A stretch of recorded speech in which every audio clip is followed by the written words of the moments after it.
સુરતમાં mock drill યોજાઈ તે પહેલા જનજાગૃતિ રેલી યોજાઈ। ધારાસભ્ય પૂર્ણેશ મોદી સહિતના નાગરિકો રેલીમાં જોડાયા।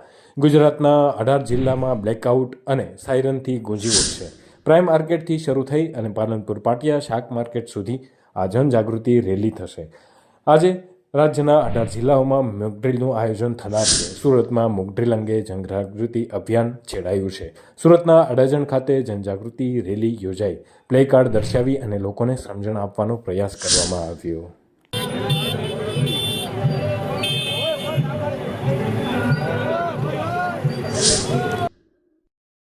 આજે સુરત મહાનગરમાં મોક ડ્રીલનું આયોજન ભારત સરકાર, ગુજરાત સરકાર, વહીવટી તંત્ર દ્વારા કરવામાં આવી રહ્યું છે।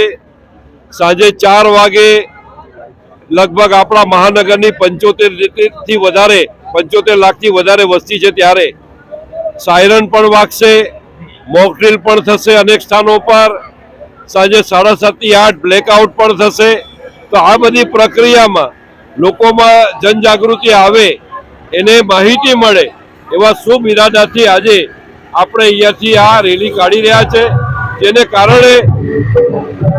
કારણે મોક ડ્રીલ ચાલતો હોય તેને કારણે અનેક લોકોને આવી આપાતકાલીન સ્થિતિમાં કેવી રીતે વાણી, વર્તન, વ્યવહાર, વ્યવસ્થા વગેરે કેવી રીતે હોય એ પણ એમાંથી જાણકારી પ્રાપ્ત કરશે એવી મને આશા છે।